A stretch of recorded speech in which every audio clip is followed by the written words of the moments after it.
दोस्तों सारी खबर पाने के लिए चैनल को सब्सक्राइब करें और उसके बाद ऑल नोटिफिकेशन पर क्लिक जरूर करें।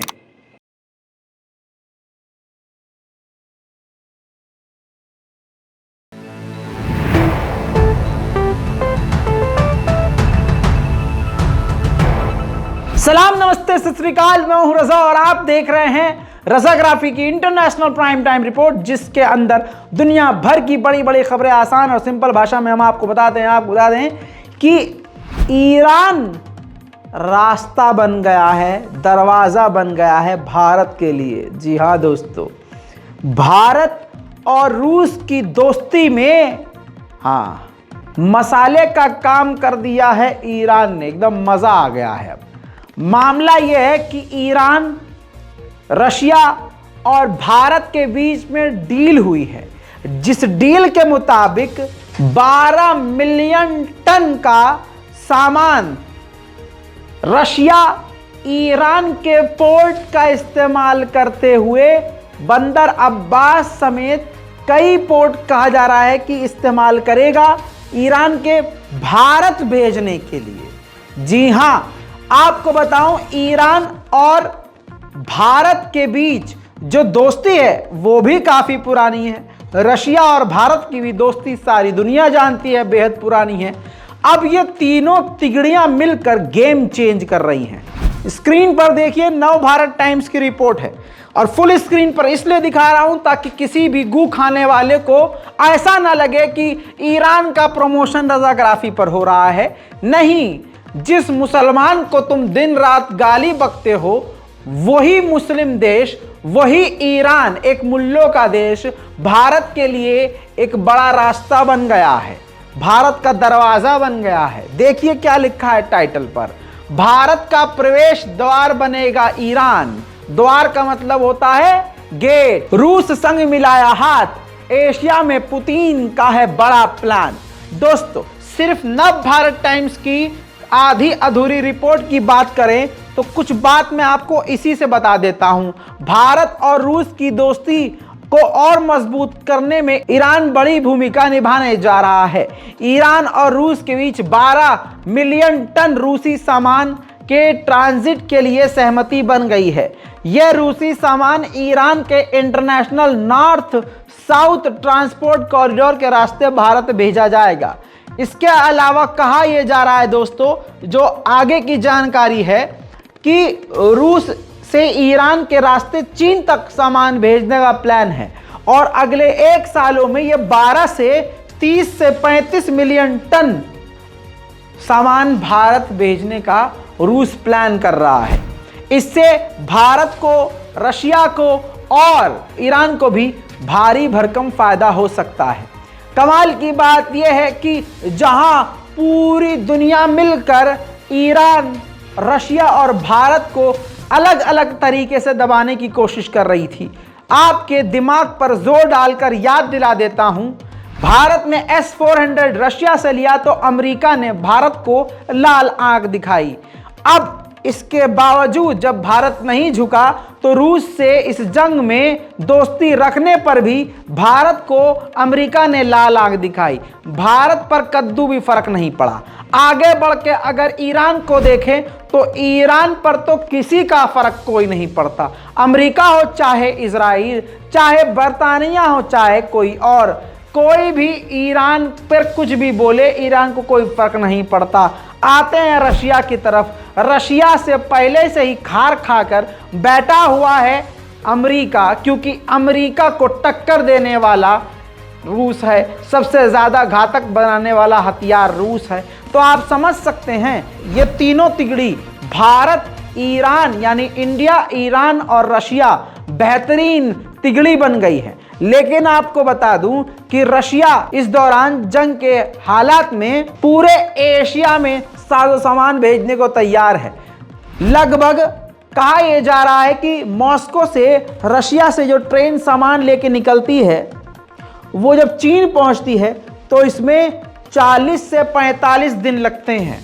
लेकिन ईरान के कॉरिडोर से जब ये सामान आएगा तो 50 से 60 दिन यानी और ज़्यादा दिन लगेंगे। लेकिन ट्रेन के रास्ते में जो बर्फबारी, धूप, बाढ़ आंधी तूफान कई तरह के मौसमों का सामना करके आना होता है उस चीज़ से बच जाएगा, क्योंकि वहाँ पर एस्टिमेट टाइम होता है 30 से 40 दिन 45 दिन, लेकिन लगता उससे ज़्यादा समय है। लेकिन अगर कॉरिडोर का इस्तेमाल, ईरान के कॉरिडोर का इस्तेमाल करते हुए मुंबई के पोर्ट तक मॉस्को से सीधा सामान आता है तो समय भले ही 10 दिन फालतू लगेगा, लेकिन कोई रास्ते में रुकावट नहीं आएगी और लूप सही बना रहेगा। ऐसे में सीधा फायदा भारत को है और सीधा फायदा रूस को है, और इसको मजबूत करने वाले, भारत और रूस की दोस्ती को मजबूत करने वाला ईरान है। अब बात करें चाइना की, तो चाइना ने भारत के आसपास के सभी देशों को विकास के नाम पर बुलाया, यानी बात एशिया की हो रही है, और एशिया का मजबूत मुल्क भारत, उसी को छोड़ दिया। ये वो देश हैं, आपकी स्क्रीन पर दैनिक भास्कर के सोर्स से आपके सामने ये दिखा रहा हूं उन देश के झंडे और नाम, जिसमें 19 देशों ने हिस्सा लिया।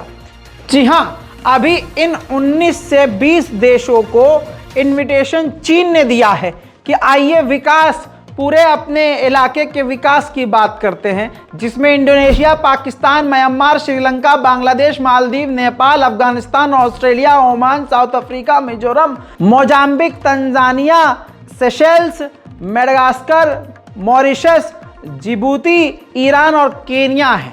इसमें भारत ही नहीं है, यानी चाइना ने भारत को इनवाइट ही नहीं किया। इस पर अभी भारत ने कुछ भी नहीं कहा, लेकिन भारत के दो दोस्त मालदीव और ऑस्ट्रेलिया, इन दोनों ने मना कर दिया। पहले मालदीव ने मना किया और फिर ऑस्ट्रेलिया ने मना कर दिया। एक्सपर्ट का कहना यह है कि जाहिर सी बात है, भारत चुपचाप देख रहा है कि हमारे बिना कौन जाकर यहां पर मीटिंग करता है, जरा हम भी तो अपने आस्तीन के सांपों को देखें। वहीं चीन की हरकतें काफी खतरनाक हो गई हैं। इस बात को रजाग्राफी के देखने वाले अच्छी तरह से समझ रहे हैं। 4 दिन पहले मैंने बताया था कि लद्दाख के इलाकों में चाइना एक्टिव हो गया है, और चाइना सर्दियों में लंबे समय तक पैर जमाने के लिए तैयारी कर रहा है। यह सब तो मैं आपको बता चुका हूं, लेकिन मोदी जी के चाहने वाले आपको ये बताएंगे नहीं, क्योंकि अगर वो ये बता देंगे तो उन्हीं के मुंह पर थप्पड़ लग जाएगा कि उन्हीं के पिताजी ने कहा था कि लाल आंख दिखाएंगे, तो अब लाल आंख कहां गई।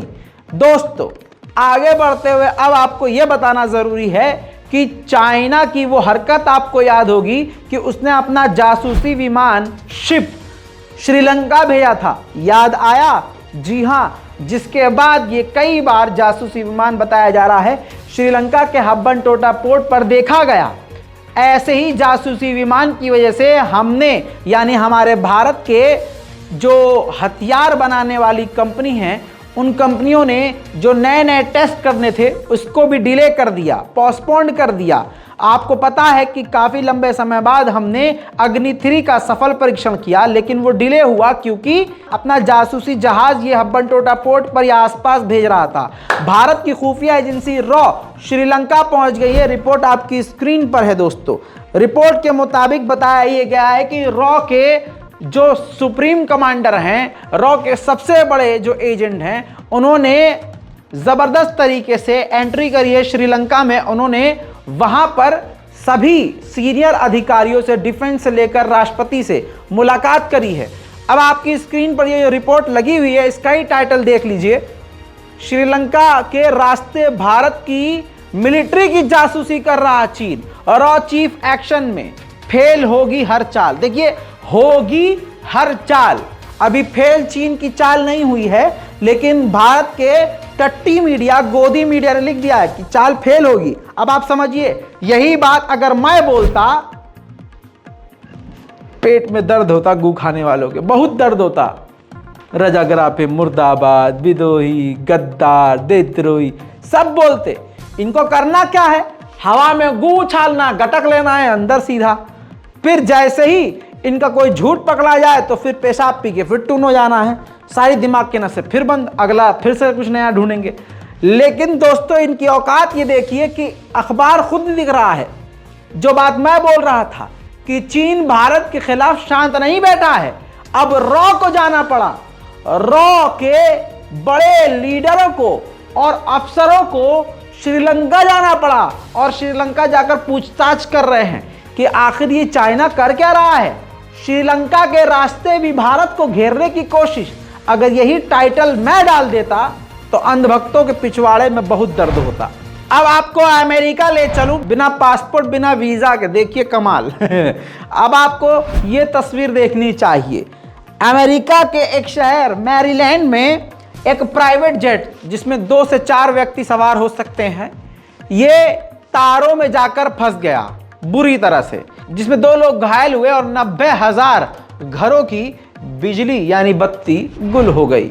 वहीं दोस्तों सोमालिया के हालात बेहद खराब हैं। सोमालिया में आतंकवादियों पर सोमालिया की एयरफोर्स ने एयर स्ट्राइक करके 100 आतंकवादियों को कत्ल कर दिया, जिसके बाद आतंकवादियों ने राष्ट्रपति भवन के पास एक बड़ा धमाका किया जिसमें 300 लोग घायल हुए आम नागरिक और 3 से 4 के मारे जाने की फिलहाल खबर है। दोस्तों अगली बड़ी खबर, America, south Korea, Japan, Australia, ये कुछ देश नॉर्थ कोरिया से भी खौफ खाते हैं और नॉर्थ कोरिया लगातार मिसाइल और रॉकेट दाग रहा था। ऐसे में पूरी कोशिश की गई पिछले 2 महीने से कि उसको ससुरे को दबाया जा सके, लेकिन इसीलिए किम जोंग को सनकी कहा जाता है। किसी के अब्बा से वो डरते नहीं। स्क्रीन पर देखिए, इन सब के बावजूद एक बार फिर से ये तस्वीर सामने आई है जो सबसे बड़ी मिसाइल नजर आ रही है। अरे बाप रे बाप, नाम है इसका हवेसोंग 17 ICBM लॉन्च। जी हाँ, ऐसी मिसाइल है कि जिसके आगे अपनी आंखों से आप देख रहे हैं कि सैकड़ों फोर्सेस खड़ी हुई है। और उसके बाद अगली तस्वीर देखिए, बेटी है। जी हाँ, अपनी बेटी के साथ आए और बेटी उनकी मिलिट्री के साथ भी मौजूद थी। कई सारी तस्वीरें अब सोशल मीडिया पर आई हैं जिससे अमेरिका, जापान और साउथ कोरिया को एकदम मतलब समझ लिए दिन में तारे नजर आ रहे हैं। बड़ी बात यह है कि अब ये देखिए एनडीटीवी की रिपोर्ट। एनडीटीवी की रिपोर्ट के मुताबिक किम जोंग ने इन सभी तस्वीरों के सामने आने के बाद अपने बयान में ये कह दिया है कि हमारा जो मकसद है वो ये है कि दुनिया में सबसे बड़ी न्यूक्लियर मिलिट्री हम बनाएं। वाह, दुनिया ईरान के पीछे पड़ी हुई है, इधर बाजी कोई और मार रहा है। वाह भाई वाह। उधर चुपके से चाइना ने एक और सैटेलाइट रॉकेट अंतरिक्ष में लॉन्च कर दिया है। ज्यादा जानकारी तो नहीं दी है लेकिन तस्वीर सामने आ गई है, देखिए।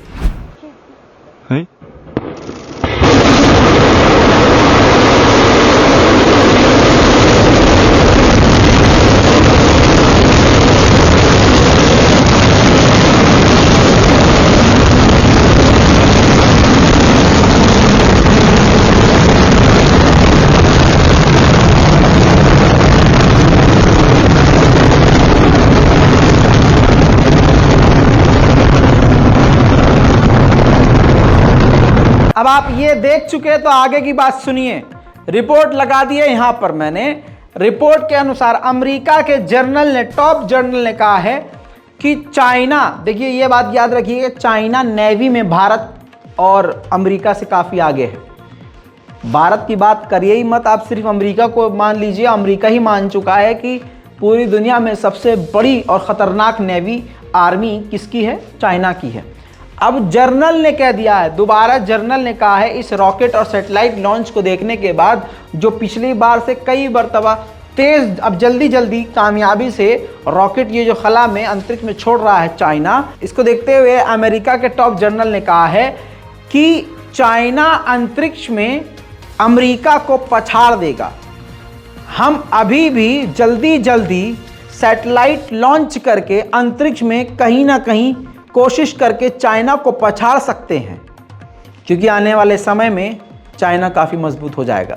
तो यानी अभी भी जनरल इस बात को मान रहे हैं कि अंतरिक्ष में भी चीन से पीछे है अमेरिका। छोटी छोटी बातें अगर आप पकड़ेंगे तो आप समझ जाएंगे कि हमारा वाला जो हमको बेवकूफ़ बना रहा है कि चाइना वाला लागेगा, असल में उसने सबकी लाल करी हुई है, ये अपनी छुपाए फिर रहे हैं। और भैया जी, अमेरिका ने यूक्रेन को इतने हथियार दे दिए हैं, इतने हथियार दे दिए हैं कि वॉल स्ट्रीट जर्नल ने लिख दिया है कि अगर चाइना ने ताइवान पर हमला कर दिया तो अमेरिका के पास इतने हथियार नहीं बचे कि वो ताइवान को हथियार दे सके। इतने हथियार यूक्रेन को दिए हैं अमेरिका ने। वहीं अमेरिका ने चाइना की दो बहुत बड़ी कंपनी, आपने भी भारत में इसको सुना होगा, ZTE और हुआई, इन दोनों कंपनियों को बैन कर दिया है, ये कहते हुए कि ये सिक्योरिटी के लिए खतरा है। वहीं दोस्तों आपको बता दूं कि व्हाट्सएप अगर आप यूज करते हैं तो आपके सामने ये आंकड़े रख रहा हूं, पूरी दुनिया में हड़कंप मचा हुआ है।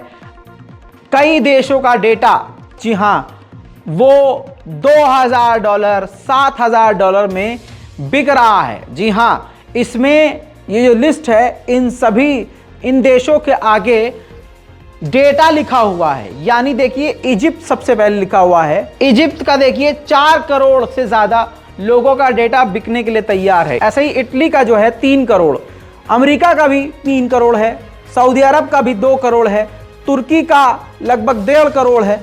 इसी तरह से सारी दुनिया के कई सारे ऐसे देश हैं जिसमें Egypt, Italy, Saudi Arabia, France, तुर्की, Morocco, Colombia, Iraq, Africa, Iran, Peru, Syria, India भी है। जी हाँ, लेकिन आप समझ लीजिए डेटा का क्या मतलब है। जो आप व्हाट्सएप इस्तेमाल करते हैं, आपका व्हाट्सएप नंबर, व्हाट्सएप की जो आपकी डिटेल्स हैं, जो व्हाट्सएप का डेटा है, वो पूरी तरह से कहा यह जा रहा है कि रिस्क पर है, बिक रहा है। इतना ही नहीं, आपकी स्क्रीन पर देखिए ये रिपोर्ट, भारत ने भी इसको कहीं ना कहीं बता दिया है। भारतीय मीडिया ने cybernews.com है, उसने ये जानकारी दी है। और आपको मैं भी अलर्ट करूंगा कि थोड़ा सा सतर्क रहिए, दिमाग को चालू रखिए, व्हाट्सएप सोच समझ के इस्तेमाल कीजिए। व्हाट्सएप सेफ नहीं है, पहली बात। दूसरी बात, ये जो लिस्ट मैंने आपको पहले दिखाई, इस पूरी लिस्ट में पाकिस्तान का नाम नहीं है। पाकिस्तान का नाम क्यों नहीं है, ये जवाब हमारे पास नहीं है। हो सकता है उसका डेटा पहले से ही बिक गया हो, लेकिन खैर बड़ी बात यह है कि भारत का भी इसमें नाम शामिल है। आप समझिए कि भारत के 61 लाख से ज़्यादा लोगों के जो डेटा हैं वो बिकने के कगार पे हैं, बोली लग रही है उसकी। वहीं दोस्तों last but not the least, Tehrik-e-Taliban Pakistan का लेटर हेड, ये देखिए। जी हाँ, इस लेटर हेड में तहरीक-ए-तालिबान पाकिस्तान ने पूरी तरह से सीज फायर के खात्मे का ऐलान कर दिया है और कह दिया है कि सीज फायर ख़त्म है। अब ये कहा गया है कि पूरे देश भर में, यानी पूरे पाकिस्तान में बम धमाके, आतंकी हमले, गोलीबारियां बढ़ जाएंगी। जैसा मैंने कहा था वैसा ही हुआ। एक तरफ पाकिस्तान के पूर्व प्रधानमंत्री इमरान खान की रैली, दूसरी तरफ अलग अलग संगठन, दूसरी तरफ पाकिस्तान की यह आतंकवादी अमरीकी सरकार शहबाज शरीफ की। सुकून चैन पूरी तरह से पाकिस्तान का ख़त्म है, चारों तरफ अफरा तफरी है। और अब धमाकों के बाद क्या ही होगा आप सोच भी नहीं सकते। अभी तक इस रिपोर्ट में इतना ही, फिर आऊँगा और भी ज़्यादा जानकारियों के साथ। तब तक के लिए जय हिंद।